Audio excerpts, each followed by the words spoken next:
अविन, उस दिन ये निशान कहाँ घूम रहा था जीपीएस सिस्टम में पता चला? यस सर, ये देखिए सर। पहले बांद्रा की तरफ गया, फिर उल्टी दिशा में विले पार्ले, और उसके बाद दादर। सर ये निशान हमसे झूठ कह रहा था कि वो दिल्ली जा रहा है, बल्कि सच ये है कि वो शहर के अलग अलग हिस्सों में देखा गया। ये देखिए, और यहाँ पे ऊपर नीचे घूम रहा है ये। उसका आखिरी लोकेशन तो विरार के आगे दिखा रहा है।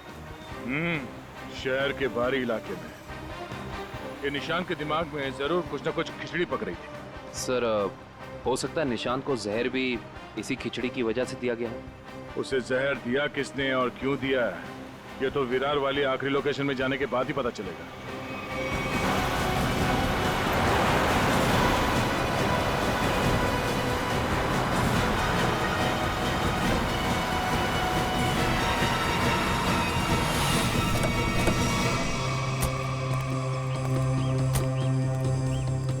ये है वो जगह जहां आखिरी बार निशान के मोबाइल ने जीपीएस नेटवर्क पकड़ा था। अजीब बात है ना सर, कोई भला अपनी फ्लाइट मिस करके ऐसी जगह पे क्यों आएगा?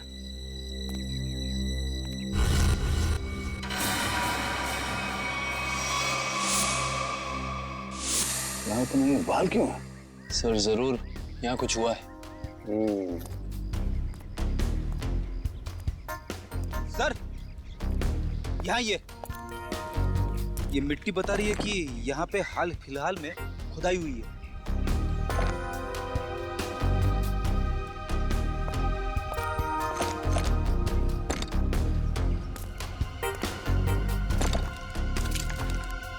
सारी जगहों को खोदो जल्दी।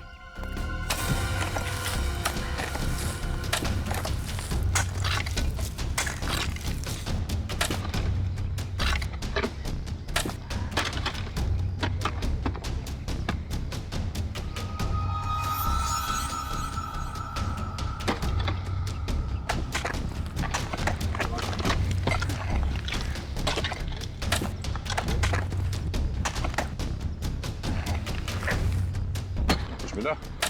सर यहाँ पे तो कुछ दिख नहीं रहा है। सर यहाँ पर कुछ नहीं है। इधर भी नहीं है सर। चलो एक काम करो, इस घर के अंदर जाओ और तलाशी लो, देखो कुछ मिलता है क्या। जी सर।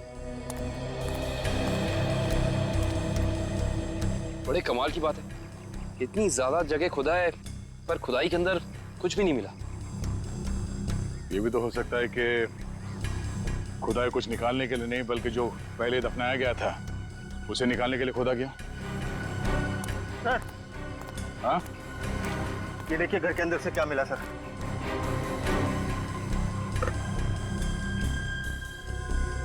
तो इसका मतलब है ये निशांत अपने नशे की बुरी लत को यहाँ पे आके पूरा करता था। और सर 2 ग्लासेस हैं, इसका मतलब इस निशान के साथ जरूर कोई दूसरा आदमी भी था। हाँ वही होगा जिसने निशान को जहर दिया। सर आप रेडी? ये देखिए, यहाँ पे किसी का हाथ है। ये देखिए, मिट्टी हटाओ।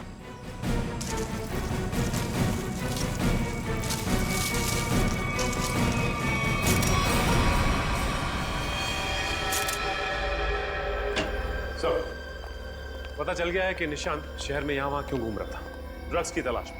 डेचू ने बताया कि ड्रग्स की तलाश में वो सभी डीलर से जाके मिला इस इलाके के। और वो जहर एल्सॉप बैक्स्टर, वो कहाँ से चोरी हुआ, कुछ पता चला? यस सर, अगेस्टोल इलाके के एक रिसर्च लैब से। हाँ, मगर ये चोरी क्यों हुई और किसने की ये अभी तक पता नहीं चल पाया सर। डॉक्टर साहब ये निशांत ये कितने दिन पहले मरा है? 4 दिन हो गए इसकी मौत को। 4 दिन पहले? अब ये क्या बात कर रहे हैं सर आप? 3 दिन पहले इस आदमी ने एसएमएस भेजा अपनी वाइफ को। सोचना भी मत अभिजीत कि हम लोगों से गलती हुई है। बॉस, इसकी लाश पर से मुझे कीड़े मिले, वो कीड़े जो इंसान के मरने के बाद उसके शरीर पर पाए जाते हैं, जिन्हें मैगट्स कहते हैं। और इन कीड़ों ने लाश के ऊपर जो अंडे दिए हैं वो 4 दिन पुराने हैं। इसका मतलब बात साफ है, इसकी मौत को 4 दिन हो चुके हैं। मतलब निशान ने अपनी पत्नी को एसएमएस नहीं भेजा है, किसी और ने भेजा है, शायद उसके खूनी ने। लेकिन खूनी ने ऐसा किया क्यों होगा? ताकि ये लोग पुलिस में इसके गायब होने की रिपोर्ट न लिखाएं और उसे थोड़ा और वक्त मिल जाए वो चीज ढूंढने के लिए जिसकी वजह से वो सारे गड्ढे खोद रहा था। एक बात और अभिजीत, उस आदमी की निशांत के साथ मरने से पहले हाथापाई हुई है। ये देखो, इसकी गर्दन पर यहाँ दाईं तरफ कुछ खरोंच के निशान है और यहाँ बाईं तरफ ये चोट के निशान है। मतलब उस आदमी ने अपने दाहिने हाथ से इसकी गर्दन को दबोचा और बाएं हाथ से इस पर वार किया यहाँ पर, क्योंकि सिर्फ यहीं पर वार के निशान है और कहीं पर नहीं। सर इसका मतलब तो साफ है कि इस पे हमला करने वाला कोई लेफ्ट हैंडर है, कोई खब्बू। तो इस केस में कोई ऐसा है जो खब्बू है।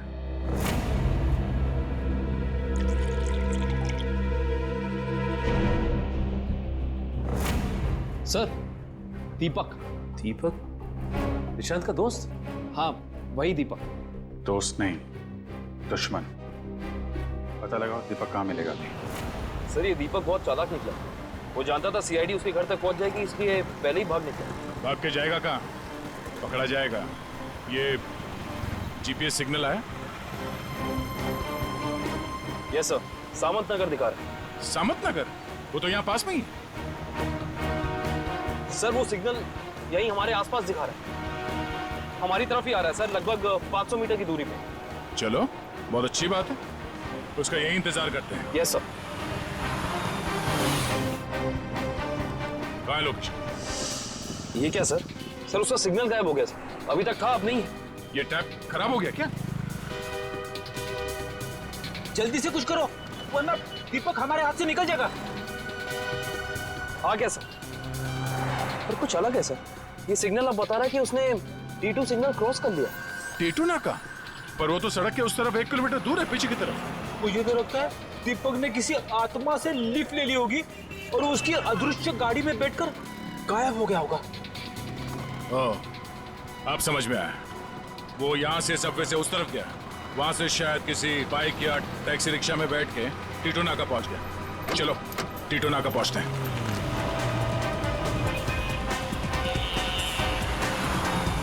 वो हमारे आसपास ही है सर। कहाँ है? दिख तो नहीं रहा।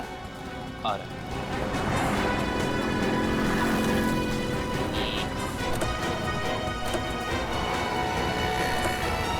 कहीं जाने की जल्दी है? कहाँ जा रहे हो? सर आप लोग? हाँ? कहीं नहीं, घर जा रहा हूँ। बैग में क्या? बैग में कुछ नहीं है सर। खोलो। सर कपड़े हैं सर। बैग खोल। दिखा दिखा। सर कुछ नहीं है बैग में सर। सर कपड़े ऐसे होते हैं? बैग।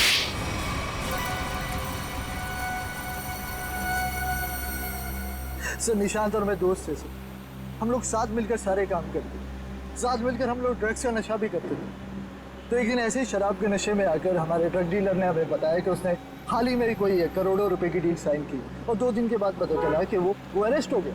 तो तुम दोनों ने प्लान बनाया कि कैसे वो करोड़ों रुपए तुम्हारे हो जाए, क्यों? हाँ, हम लोग उस ड्रग डीलर के अड्डे पे गए और पैसे मिल भी गए थे सर हमें, लेकिन निशान की नीयत बदल गई। वो सारा पैसा अकेले ही हड़पना चाहता था। फिर? और मुझे बिना बताए उसने जहाँ हम लोगों ने पैसा छुपाया था वहाँ से पैसा निकाल भी ली। और मुझे पता था सर ये सब वो सेक्रेटरी सूजी के साथ भागने के लिए करा, और इस बातों पर हमारा बहुत बार झगड़ा भी हुआ सर। बता मेरे पैसे कहाँ पर? दीपक मेरी बात तो सुनो। देख मैं तुझे बोल रहा हूँ, मुझे तेरी कोई बात नहीं सुननी है, मुझे सिर्फ इतना बता मेरे पैसे कहाँ पर है। तू ऐसे नहीं मानेगा, नहीं मानेगा तू ऐसे। अब बताता है तू एक और, बताएगा कि नहीं बताए? नहीं बता दे मेरे पैसे कहाँ पर है। निशांत, निशांत, निशांत। मैंने सर उसको जानबूझकर नहीं मारा है सर, मैंने जानबूझकर नहीं मारा है। मैं उसको सिर्फ पूछ रहा था मुझे बता दे पैसे कहाँ पर है, बता दे मुझे पैसे कहाँ पर। गलती से मौत हुई है सर उसकी, मैंने उसको नहीं, मैं खूनी नहीं हूँ सर, मैंने किसी को नहीं मारा सर। बकवास मत कर, खून खून होता है, जानबूझ के किया जाए या फिर गलती से हो। फिर तुमने निशांत के फोन से प्रिया को एसएमएस किया ताकि तुम्हें और टाइम मिले पैसे ढूंढने में, हाँ? हाँ, मैंने निशांत की लाश को दफना दिया और आसपास पैसे ढूंढने की कोशिश भी की, और जब मुझे पैसे मिल गए मैंने सोचा कि मैं नई जिंदगी शुरू करूंगा। नई जिंदगी शुरू करेगा तू, शुरू करेगा, मगर जेल में।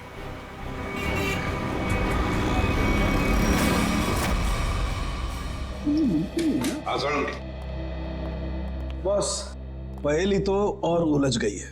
या सालुंखे, तू सिर्फ पहेलियां उलझाता रहे, बता कुछ भी मत, बता तो सही मिला क्या है। हेलो बॉस, ऑल्सो बैक्स्टर जहर 3-4 दिन में अपना असर कर देता है। 3-4 दिन लेने में इंसान की मौत हो जाती है। लेकिन निशांत को यह जहर इतनी कम मात्रा में दिया गया कि उसकी मौत इतनी जल्दी नहीं हो सकती। हाँ सर, इसे तकरीबन 20 दिनों तक ये जहर दिया जा रहा था, वो भी बिल्कुल कम मात्रा में, ताकि जब वो मरे तब उसकी बॉडी में यह जहर डिटेक्ट ही ना हो। और हमने उस ड्रग डीलर को पकड़ा 1 हफ्ते पहले, तो कहीं ऐसा तो नहीं कि इस निशांत की मौत के पीछे दीपक के अलावा कोई और ही है? हो सकता है, और ये और कोई कौन है इसका पता देगा हमें एक बार। आओ बस चलो।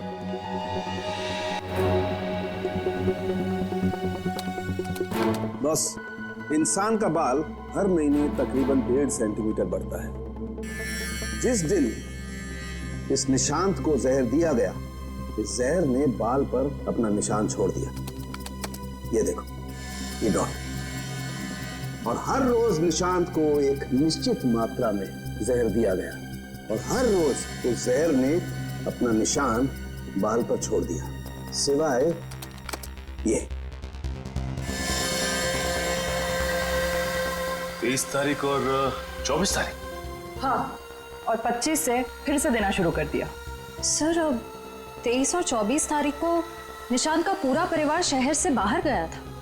हाँ श्रेया, 23 और 24 को निशांत का पूरा परिवार शहर से बाहर गया था। निशांत शहर में ही था, और निशांत को 23 और 24 को जहर नहीं दिया गया था। इसका एक ही मतलब हो सकता है कि निशांत को जहर देने वाला उसके परिवार का ही कोई है। लेकिन सर, निशांत के परिवार में तो बहुत सारे लोग हैं, उन्हीं तक पहुंचेंगे कैसे? सचिन, अब खूनी के पास हम नहीं जाएंगे, वो खुद हमारे पास आएगा। सर, आपको कुछ पता चला कि निशांत का खून किसने किया है? हाँ, पता चल गया है, और वो मुजरिम यही है, इस कमरे में हमारे बीच। क्या यहाँ पे कौन है वो? मुजरिम अपने आप को बहुत होशियार समझता है। वो ये भूल गया कि सीआईडी के सामने अच्छे अच्छों की होशियारी फुस हो जाती है। निशांत की मौत की वजह है वो दौलत जो निशांत और दीपक ने मिलकर चुराई थी। तो क्या दीपक ने निशांत को मारा है? निशांत को एक ऐसे चालाक दिमाग ने मारा है जिसे लगता है कि उसका भोला चेहरा उसे बचा लेगा, और वो शातिर दिमाग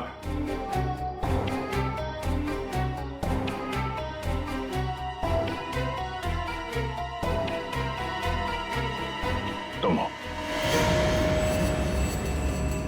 ये क्या कह रहे हैं आप? मैंने किसी का खून नहीं किया है। झूठ मत बोलो। अब ये भी जानते हैं कि तुमने वो जहर कहां से चुराया। अपना ड्रामा बंद कीजिए सूजी जी। जहां निशांत मारा गया, हमें वहां से आपके बाल मिले। जरूर कोई मुझे फंसाने की कोशिश कर रहा है। मैं निर्दोष हूँ। दिव्या, गिरफ्तार कर लो इसे। छोड़ दीजिए मुझे, मैंने कुछ नहीं किया। इसे सजा कानून नहीं, इसे एक पत्नी देगी। मैं छोड़ूंगी नहीं इसे। छोड़ो इसे। दिव्या, इसे सजा अदालत ही देगा। अब तो आप लोगों को पता चल गया होगा कि सीआईडी और फॉरेंसिक साइंस के सामने कोई मुजरिम छुप नहीं सकता। हमारे पास फॉरेंसिक लैब में वो डीएनए सैंपल है। कल उस डीएनए सैंपल के टेस्ट के बाद पता चल जाएगा कि वो मुजरिम सूजी ही है।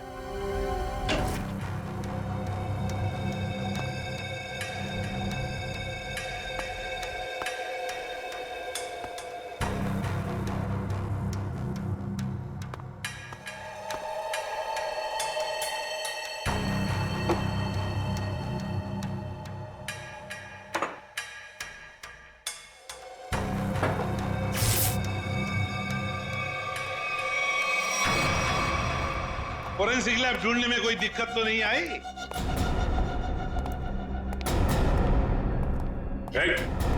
भागने की कोशिश भी मत करना। तुम्हें क्या लगा ये बच्चों का खेल है? हमें पहले से ही पता था कि सबूत चुराने के लिए तुम जरूर आओगे, और आ गए। लेकिन एक बात तुम्हें पता नहीं कि सबूत कोई था ही नहीं। वो दिखाई हो जाए सर इनकी। नेकी और पूछ-पूछ।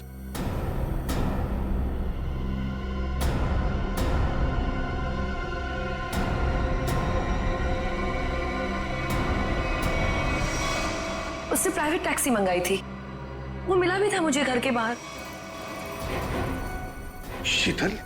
शीतल तुम? छोड़ दो मुझे, वरना मैं इसे गोली मार दूंगी। बेवकूफी मत करो, गन नीचे रखो।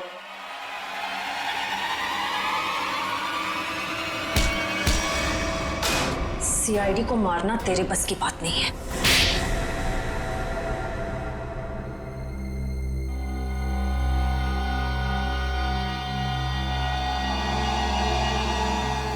मैंने जो कुछ भी किया मेरी बेटी की मौत का बदला लेने के लिए किया। निशांत? निशांत को क्यों मारा?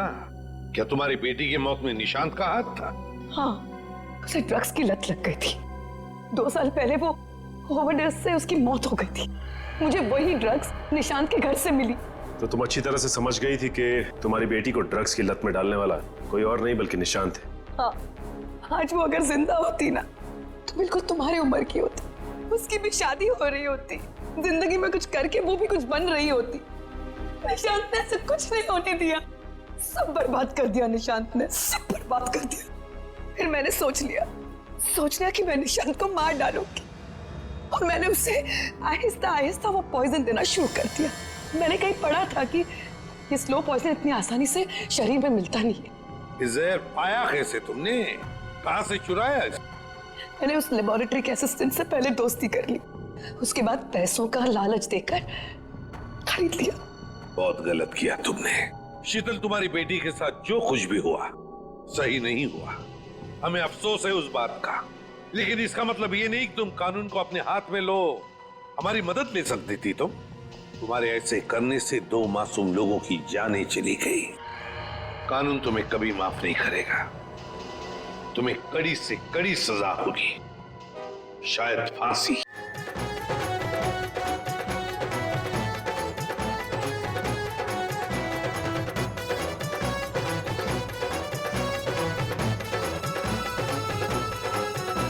किशोर, तुम ठीक तो हो ना? हाँ, मैं ठीक हूँ।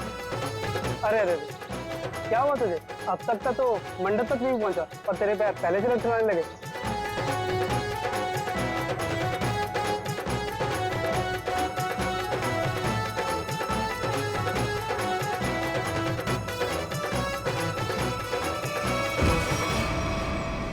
Oh no!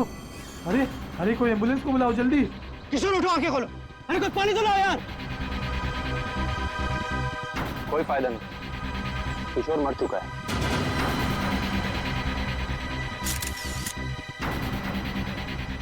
शादी की बारात में दूल्हे की मौत है?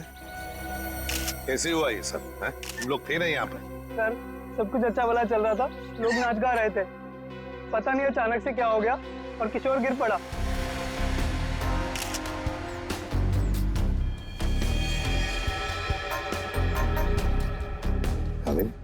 दिख रहे हो ना, आंखों के नीचे सब पीला हुआ है।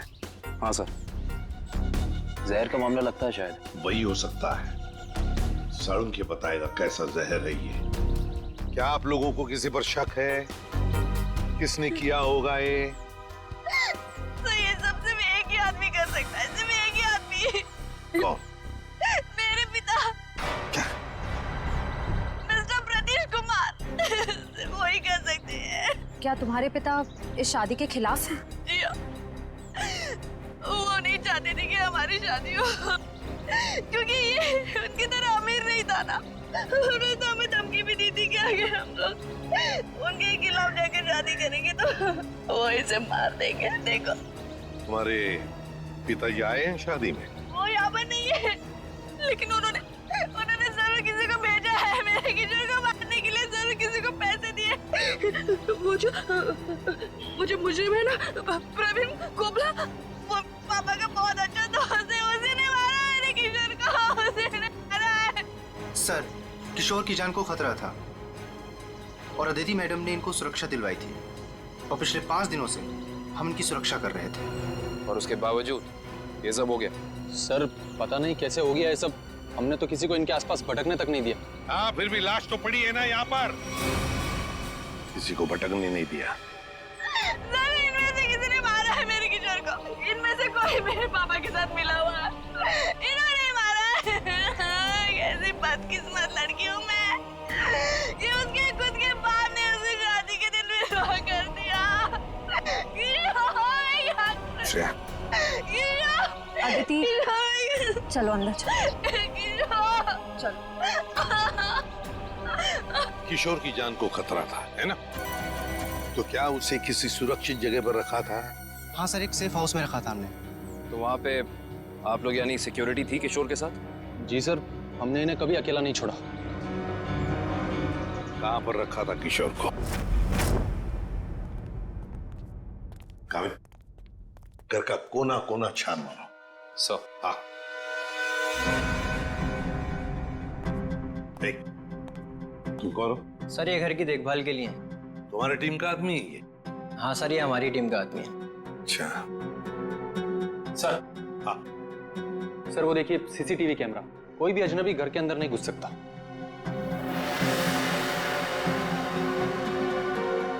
हाँ, मगर कोई तो आता होगा घर में किशोर से मिलने, कोई दोस्त या कोई रिश्तेदार? नहीं सर, सिवाय अदिति जी के और कोई भी नहीं। अच्छा, खाने का डब्बा कौन लेकर आता था? सर किशोर का खाना अदिति ही लेकर आती थी और चाय वगैरह वो खुद बना लेते थे। मतलब सिर्फ अदिति ही आती थी इस घर में?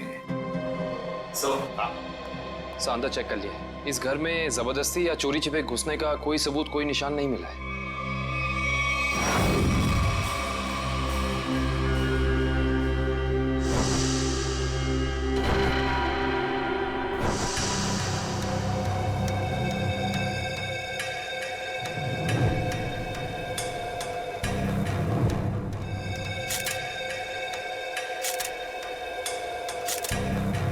सर ये किशोर के बाल इतने आसानी से हाथ में आ गए? हाँ तारिका, ये बालों का आसानी से हाथ में आ जाना, इसके आंखों के नीचे पीलापन, नाक में से खून बहना, होंठ सफेद हो जाना, गला सूज जाना, ये सब के सब एक ही बात की तरफ इशारा कर रहे हैं कि इसे ऑल्सो बैक्स्टर नाम के जहर से मारा गया है। मतलब रेडिएशन पॉइजनिंग?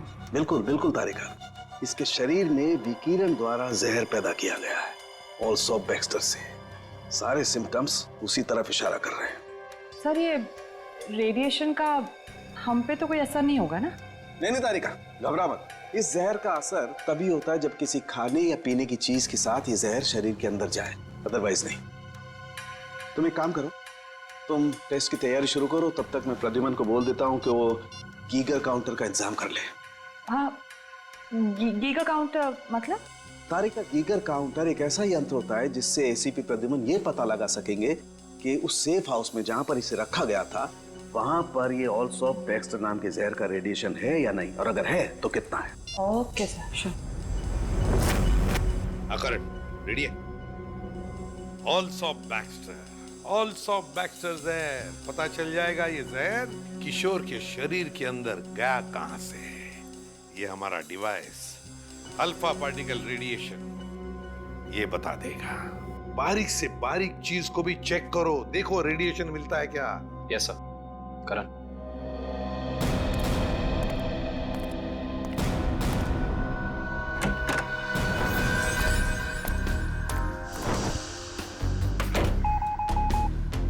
एक बात बताओ, क्या किशोर एक ही खाने के डिब्बे में से खाना खाता था, एक ही टिफिन में से? जी सर, एक ही टिफिन से। और ये टिफिन अदिति ही लाती थी? जी सर।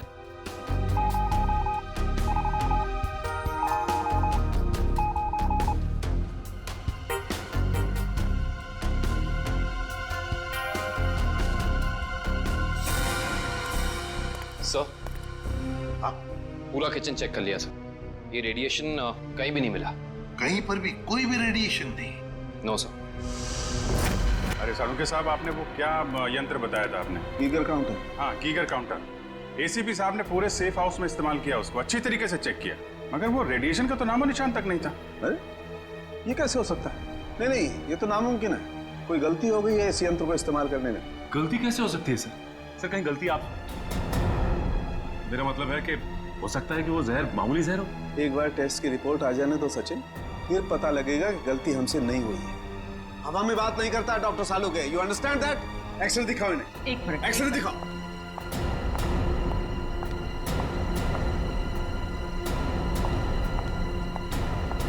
ये देखो, ये निशान देख रहे हो पेट में? हाँ, ये कोई काली सी चीज है। और ये काली चीज क्या है इसका पता इसकी ऑटोप्सी के बाद लगेगा, लेकिन मेरा दिमाग कहता है कि इस काली चीज का बहुत बड़ा हाथ है इस आदमी की मौत में।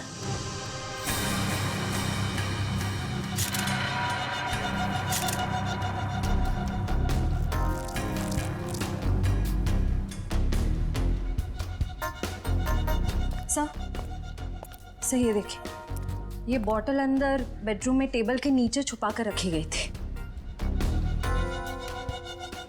है क्या इस बॉटल में?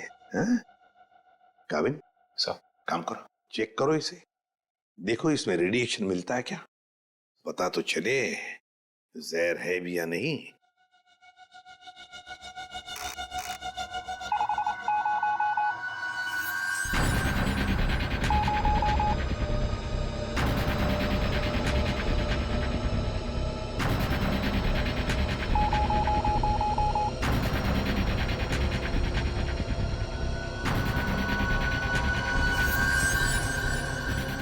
अगर इसमें रेडिएशन नहीं है तो इसका मतलब है ये वो जहर ऑल्सो बैक्स्टर नहीं है। तो तुम लोग जानते हो क्या चीज है ये? नहीं सर। नहीं सर, इसके बारे में हम लोग कुछ नहीं जानते। काविन, काम करो, शादी में जितने भी लोग आए थे, जितने भी लोग, उन सब से पूछताछ करो, एक एक करके पूछताछ करो अच्छी तरह से, यहाँ तक कि आदिति से भी पूछताछ करो। बचे आदिति के पिता प्रतीश कुमार।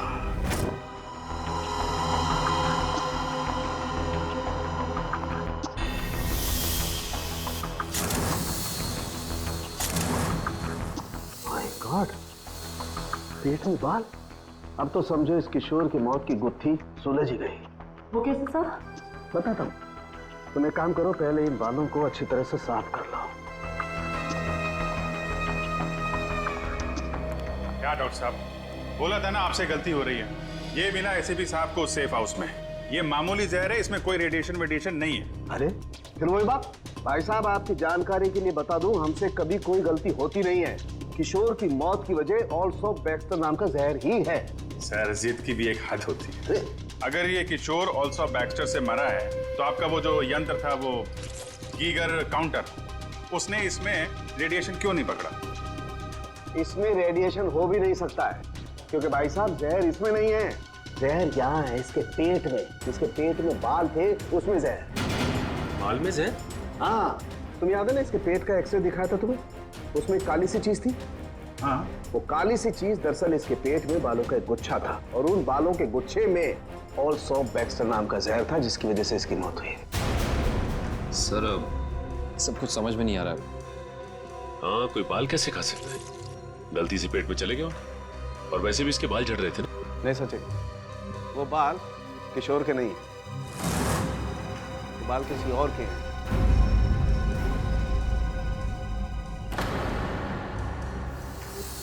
और उन बाल में ऑल्सो बैक्स्टर नाम का जहर था, जिसकी वजह से इसकी मौत हुई है। मैं बताता हूं, देखो। तारिका, वो बाल लाना जरा। सर,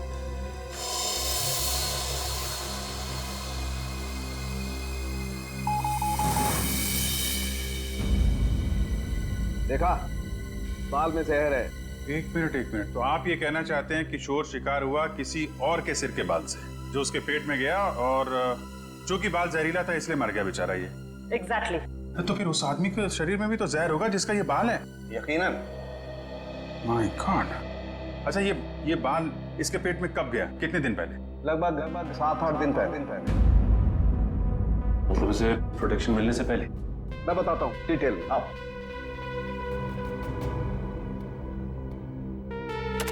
ये देखो, ये बाल किशोर के शरीर में जाकर के पेट में अटक गया, और क्योंकि इस बाल में ऑल्सो बैक्स्टर नाम का जहर था, तो पूरा जहरीला रेडिएशन इसके शरीर में फैल गया।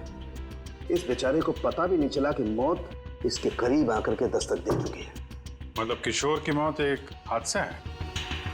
असली खूनी तो वो है जिसने उस आदमी को मारने की कोशिश की है जिसका ये बाल है। पता नहीं बेचारा जिंदा भी होगा कि मर गया। सर, एक बात तो तय है, कि ये कोई किशोर के आसपास वाला ही है, क्योंकि किशोर के खाने में किसी और का बाल कैसे आ सकता है? ये हो सकता है कि वो बाहर खाना खाने गया हो किसी रेस्टोरेंट में और वहाँ के शेफ या कुक का बाल उसके खाने में गिर गया और गलती से इस किशोर ने खा लिया। होने को तो कुछ भी हो सकता है। इस बाल से कुछ और पता चल सकता है? अभिजीत, ये बाल किसी आदमी का है और ये देखो, इस बाल में पिगमेंटेशन काफी कम है। पिगमेंटेशन जिससे बाल काले रहते हैं। एग्जैक्टली। मुझे लगता है इस आदमी की उम्र 40 से 45 साल की होगी। देखो, इस बाल की जड़ें सफेद हैं। अरे डॉक्टर साहब, जो इसके पेट से बाल निकले हैं वो तो सारे काले हैं। हेयर डाई का मतलब समझते हो ना? उसी का कमाल। ओह, अच्छा सर, ये ऑल्सो बैक्स्टर, ये तो बहुत ही खतरनाक जहर है, तो आसानी से तो मिलता नहीं होगा। बिल्कुल नहीं मिलता। अभिजीत, एक काम करो, पता लगाओ कि हाल ही में किसी एटॉमिक लैब से ये जहर चुराया तो नहीं गया। अगर ये पता लग गया दोस्त, हम खूनी तक पहुंच जाएंगे। करेक्ट। सर, इस बोतल में तो जहर ही है, पर एक बात समझ में नहीं आ रही कि कोई अपनी पसंद की लड़की से शादी करने से पहले खुद की जान क्यों लेगा? हो सकता है कि किशोर डरा हो इस बात को लेके कि कहीं अदिति के पिता के गुंडे उसे पकड़ न ले, और उसने ये सोचा हो कि क्यों ना जहर खाकर खुद में अपनी जान दे दे। सोचने वाली बात यह है कि किशोर के पेट में बाल गया 1 हफ्ते पहले, जब वो अपने पुराने घर में था। तो हमारी अगली मंजिल है किशोर का पुराना घर। अच्छी तरह से तलाशी लो घर की, देखो क्या मिलता है। सर, किशोर और अदिति के प्यार ने एक बार फिर से साबित कर दिया कि सच्चा प्यार जात पात या अमीरी गरीबी जैसी चीजों को अपने आगे टिकने नहीं देता। पर अफसोस, उनकी ये प्रेम कहानी उसी दिन खत्म हुई जब वो हमेशा के लिए एक होने वाले थे। सर, किशोर के दोस्त ने बताया है कि हाल फिलहाल में ही वो दिवालिया हुआ है और तभी से उसकी हालत ऐसी तंग हो गई। बस सवाल ये उठता है कि किशोर के पेट में वो जहरीला बाल गया कहां से?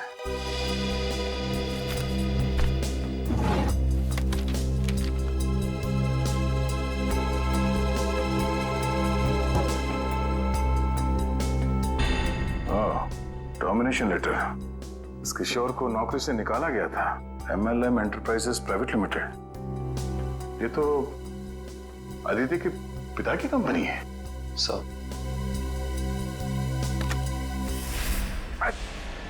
सर, हाँ बेटी, बासी खाना है। एक मिनट।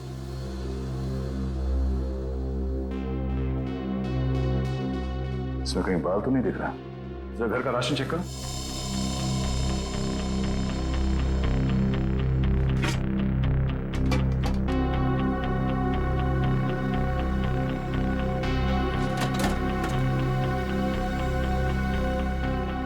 नहीं सर, इस घर में जरा सा भी राशन नहीं है कहीं भी।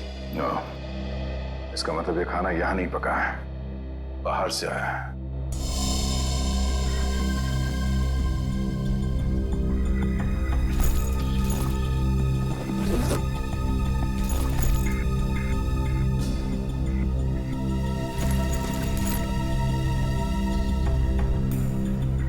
बस टिकट्स? ये तो 1 हफ्ते पहले की टिकट्स हैं। ये किशोर तिलक नगर जाता था, मतलब उसी समय जब उसके शरीर में वो जहर चला गया। अगर सर, जब किशोर के पास कोई नौकरी नहीं थी तो ये रोज तिलक नगर करने क्या जाता था? ये तो वही जाने के बाद पता चलेगा। तिलक नगर में। Sir, Tilak Nagar bus stop तो आ गए, अब यहाँ से कहाँ जाए? फोटो दिखाएगा लोगों को किशोर की? नहीं, उसकी जरूरत नहीं पड़ेगी। वो देखो, LP चैरिटेबल ट्रस्ट, यहाँ जरूरतमंद लोगों के लिए मुफ्त में खाना और कपड़े दिए जाता है। हो सकता है ये किशोर भी यहीं पे आया होगा। तो किशोर के शरीर में वो जहर गया है, तो यहाँ आने वाले दूसरे लोगों के शरीर में भी क्या होगा? चलो अंदर चल के पूछताछ करते हैं।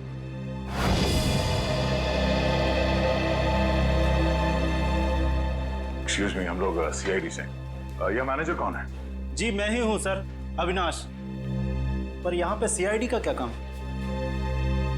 इसे पहचानते हैं आप? किशोर नाम है इसका। सर ये तो अक्सर आता था यहाँ खाना खाने, पर कुछ दिन से नहीं आ रहा। सर इसे क्या हुआ? किसी ने इसका खून कर दिया। क्या? खून? और आपको ये बात जान के धक्का लगेगा कि इसकी मौत की वजह आपके यहाँ खाए खाने से जुड़ी हुई है। जी क्या मतलब? हमें इसके पेट के अंदर से बाल मिला है जो शायद खाने के जरिए इसके पेट में गया है, और उस बाल में जहर था, अल्सूफ बैक्स्टर नाम का बहुत ही खतरनाक जहर। सर क्या कह रहे हैं आप? हम तो बहुत सावधानी बरतते हैं लोगों को खाना देने से पहले। ये हमारा बावर्ची है, इससे आप पूछ सकते हैं। अब ये बताइए कि किसी और ने भी शिकायत की थी खाने में बाल होने की? हाँ सर, कुछ शिकायतें आई तो हैं। साहब मैंने पूरी सब्जी फेंक दी थी जिसमें बाल निकले। पर किशोर को कैसे पता नहीं चला कि उसके खाने में बाल है? वो इसलिए क्योंकि उसकी आंखें बहुत कमजोर थी, बहुत हाई पावर का चश्मा पहनता था और शायद उस दिन उसने वो चश्मा ना पहना हो। अच्छा, इन साहब के अलावा कोई और भी खाना बनाता है यहाँ पे? सर कोई एक हो तो मैं बताऊं। यहाँ तो कई लोग आते हैं दिलों में भावनाएं लेकर और खाना पकाने में हमारी मदद करते हैं। तो जो लोग अक्सर आते हैं खाना बनाने के लिए, उनका कोई रजिस्टर, कोई लिस्ट होगा ना? 1 मिनट सर। 1 मिनट। जी सर। सर इसमें तो 70-75 लोगों के नाम है। कैसे पता चलेगा कि किशोर के खाने में किसका बाल गया था? याद है ना डॉक्टर सालुंके ने क्या कहा था? उस आदमी की उम्र 45-50 साल है और वो बालों को डाई करता है। 45-50 साल और बालों को डाई करता है? और शायद उसकी तबीयत भी अभी खराब होगी क्योंकि उसके बालों में जहर है, तो वो जहर उसके शरीर में फैल गया होगा। हाँ साहब, वो शायद रमेश जी ही होंगे, इसलिए कि जो आप उम्र बता रहे हो जो उनकी थी। और साहब वो भी बाल रंगते थे और करीब करीब साहब वो 1 हफ्ते से यहाँ आए भी नहीं। रमेश, हाँ जरा उसका एड्रेस देना हमें।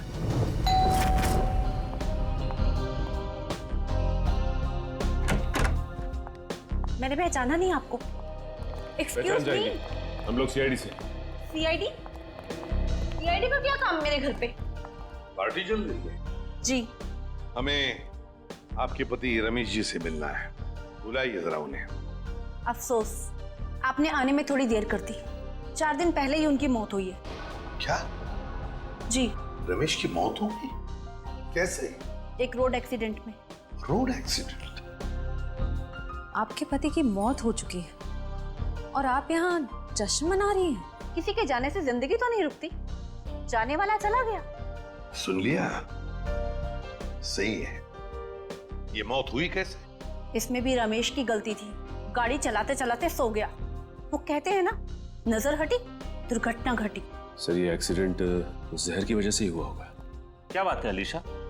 सीआईडी यहाँ क्यों? रमेश की मौत की पूछताछ करने आए हैं। आपकी तारीफ? ये मेरे दोस्त हैं राहुल। अरे छोड़िए ना ऑफिसर, जो चले गए उन्हें क्या याद करता। आइए आप लोग भी हमारे साथ पार्टी एंजॉय करिए। ज्यादा बात मत करना, समझे? यहाँ एक मौत की पूछताछ हो रही है, समझे आप? इनके पति रमेश की मौत हुई है जहर से। हमें तो शक होने लगा है कि रमेश को जहर तुमने ही दिया होगा और शायद उसमें इनकी मदद ली होगी आपने। आप मुझ पर शक कर रहे हैं? जी हाँ, कुछ कहना है आपको? हमें रमेश के डीएनए सैंपल्स लेने अभी इसी वक्त। आपने आने में देर कर दी। अफसोस, अब तो उनकी अस्थियां भी बहा दी हैं मैंने। लेकिन कुछ तो होगा घर पे, उनका ब्रश, उनकी कंघी वगैरह। आप कल नहीं आ सकते? आप क्यों मेहमानों के सामने बेइज्जती कर रहे हैं? देखो मैडम, अगर हमने तुम्हारे घर की जबरदस्ती तलाशी ली और तुम्हें अपने साथ ब्यूरो ले गए तो तुम्हारी दुगनी बेइज्जती होगी। जी आइए।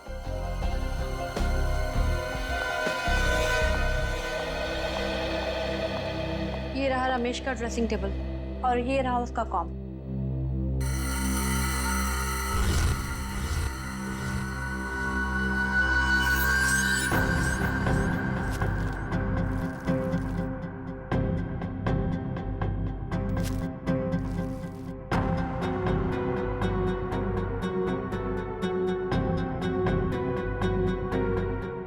आशय?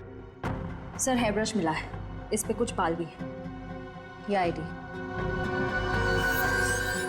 RAC nuclear research centre. Alisha ji, आप RAC न्यूक्लियर रिसर्च सेंटर में काम करती हैं? जी हाँ। अच्छा सर, ये ऑल्सो बैक्स्टर, ये तो बहुत ही खतरनाक जहर है, तो आसानी से तो मिलता नहीं होगा। बिल्कुल नहीं मिलता। अब जीत एक काम करो, पता लगाओ कि हाल ही में किसी एटॉमिक लैब से ये जहर चुराया था। सर उनके साहब ने रिसर्च सेंटर के बारे में बताया था, याद है? अनिशा जी, ऑल्सो बैक्स्टर, ये जहर ऑल्सो बैक्स्टर जिसकी वजह से आपके पति रमेश जी की मौत हो गई, वो अक्सर वहीं पे पाया जाता है जहां पर यूरेनियम कोर या फिर न्यूक्लियर रिएक्टर होते हैं। कह दीजिए अपने मेहमानों को, या आपके लिए ये पार्टी खत्म। भाई हो सकता है आप लोगों को जानकर दुख हो, लेकिन अनीशा खूनी नहीं है। और इतने यकीन से कहने की वजह? क्योंकि रमेश का खून हुआ ही नहीं है, वो बेचारा तो वाकई एक्सीडेंट में मारा गया। अरे लेकिन उस लिस्ट में सर 40-45 साल का यही एक आदमी था, रमेश। क्योंकि उस वक्त मुझे मालूम नहीं था कि पिगमेंटेशन की वजह जहर नहीं है, उम्र नहीं है, बल्कि पिगमेंटेशन की वजह है ड्रग्स और केमिकल्स। अब ये नया चक्कर क्या है साल के साथ? सचिन, दरअसल इस आदमी की उम्र थी सिर्फ 30 साल की, लेकिन क्योंकि वो ड्रग्स लेता था इसलिए उसका शरीर और उसके बाल ज्यादा बूढ़े हो गए थे, और उसके शरीर में पिगमेंटेशन इतना कम था कि 30 साल के होने के बावजूद वो लगता था 40-45 साल का। इस ड्रग के इस्तेमाल से इंसान को हेलुसिनेशन होने लगते हैं और कभी कभी उसके अंग कांपने लगते हैं। तो खूनी कोई 30 साल का आदमी है जिसके हाथ कांपते हैं। सर वो चैरिटेबल ट्रस्ट के लॉगबुक में भी एक आदमी की लिखाई ऐसी थी, बिल्कुल टेढ़ी। ऐसा लगता था कि लिखते वक्त उसके हाथ जरूर कांपते होंगे। नाम याद है उसका? एक मिनट। जी सर।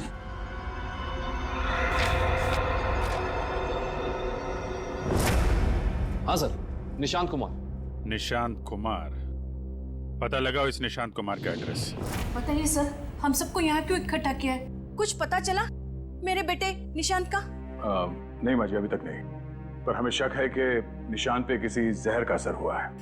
क्या? वहाँ संभालिए अपने आप को। आपको इस बात का पता कैसे चला? हमने कहा ना, हमें शक है, यकीन नहीं है। आप ये बताइए, ये निशांत है कहाँ? जी वो 4 दिन पहले दिल्ली के लिए निकले थे। वहाँ से उनका एसएमएस आया कि वो सही सलामत दिल्ली पहुँच गए हैं। उसके बाद से उनसे कोई संपर्क नहीं हो पाया। क्या वो एसएमएस हम देख सकते हैं प्लीज?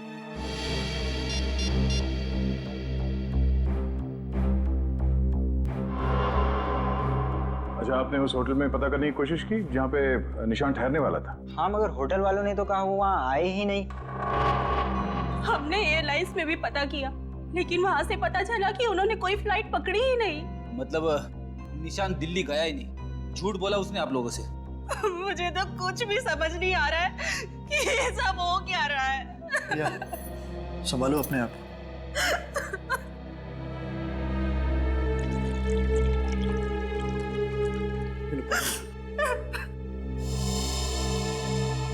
आप निशांत की सेक्रेटरी है ना?